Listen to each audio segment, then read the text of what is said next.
why do I have an egg when I'm talking about the Welsh language? Talking about language in the Welsh language is much more straightforward than in English, in my opinion.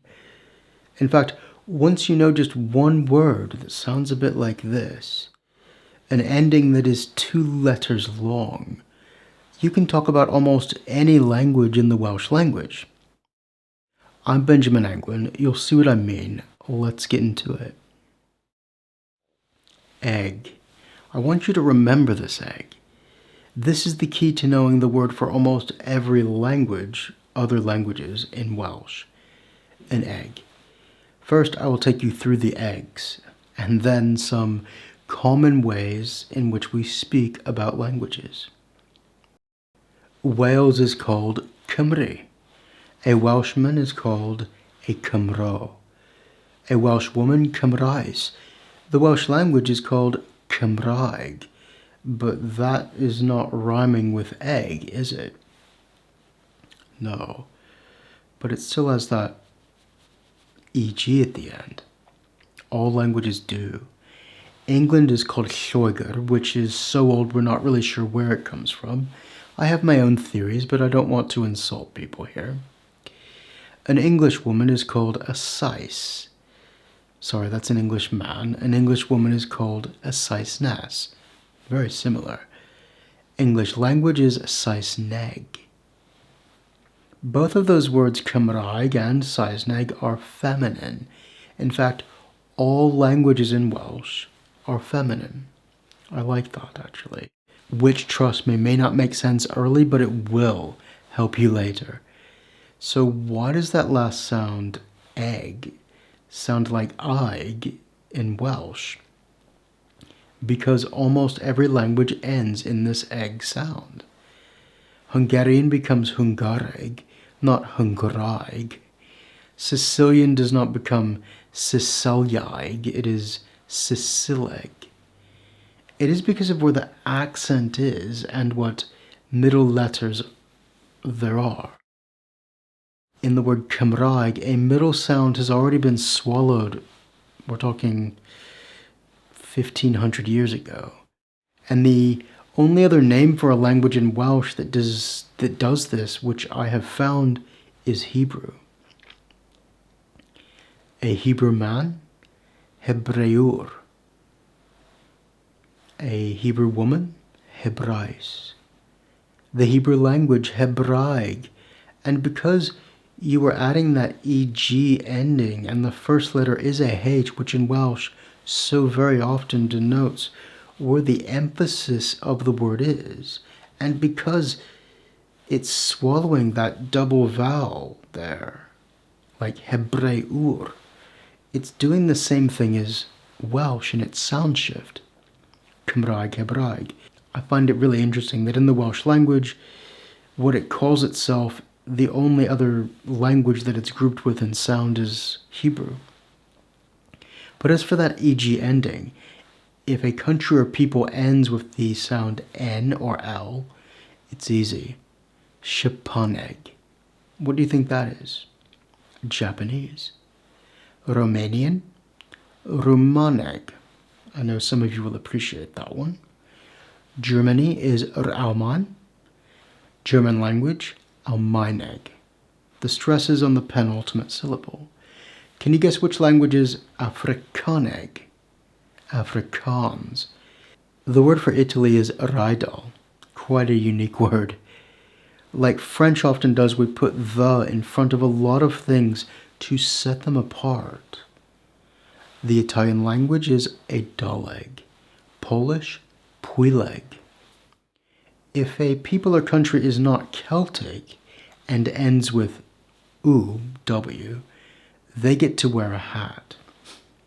Sulu, for the Zulu people, Sulueg. Urdu, Urdueg. But Cornwall is Cernu, no hat. Cernueg. Norwegieg, Norwegian. But what happens if there is already an S sound in the final part of that people or country? That happens with Korean. Koreeg. See, there are two of them, those E's, and you denote they are separate with that little umlaut looking thing. I like that word just for the aesthetic. 3 words for languages, unusual ones you need to know. Frank is France, and it's not Frankeg. The French language is Frangeg. Latin is Lladin. I don't know why, it just is. I guess the Romans really shaped us. And since the country of Greece is called Groig and already has this ending, what do we do with this? We say Groig for the language and the country. Some people say Glad Groig, the country of Greece, or Iaith Groig, the language of Greece. Iaith is feminine, like every language is. I prefer just Groig and letting you get it from context. Speaking of context, I'll give you some sentences now, and you can see how we use them. Before we get to basic few sentences, if you'd like to help me grow my golden egg, many of my best videos were ideas that came from you. And this channel does languages, the Welsh language, but also a lot of history, a lot of Iron Age history, and stuff like culture and the roots of our common Western civilization, and occasionally how history shapes geopolitics. I don't want to break this. What kind of videos are you interested in? Let me know below, and if you'd like to help grow my golden egg, donate by Buy Me a Coffee. I'll put a link below. Gallu, to be able to. Ydych chi'n gallu siarad Ffrangeg? Are you able to speak French? Dwi'n gallu siarad y Gymraeg. We add the article before Cymraeg a lot of times, not always. And that mutates it because Welsh is feminine. Dwi'n gallu siarad y Gymraeg. I can speak Welsh. Pa ieithoedd ydych chi'n gallu siarad? Which languages are you able to speak? Ydych chi'n gwybod Rwsieg? Do you know Russian? Ydych chi'n siarad Rwsieg? Do you speak Russian? Dwi'n gallu siarad Ukraineg. I can speak Ukrainian. Mae hi yn gallu siarad Sbaeneg. She can speak Spanish. Ydych chi'n deall y Gymraeg? Do you understand Welsh? Ydy o'n deall Eidaleg? Does he understand Italian? Dydy o ddim yn deall Eidaleg. Dydy o ddim yn siarad Eidaleg. Mae o'n gallu siarad Gwyddeleg, Irish. There is a word in Welsh that's quite unique. It doesn't have really an equivalent in English. Medri. And you'll see some people use this for gallu, but it's slightly different. So you can say, familiar, wyt ti'n gallu siarad Cymraeg? Are you able to speak Welsh? Right? Or you could say, wyt ti'n medru y Gymraeg? I know I'm using the article off and on with Welsh. That's just how people say it in Welsh. We no prediction of when you're going to use a Gymraeg or Cymraeg. It's just interchangeable. And you need to get used to that if you're going to speak Welsh. Wyt ti'n medru y Gymraeg? Right? Medru and gallu are slightly different. Because you can say, dwi'n gallu siarad Saesneg. I can speak English. But you can also say, dwi'n medru Saesneg.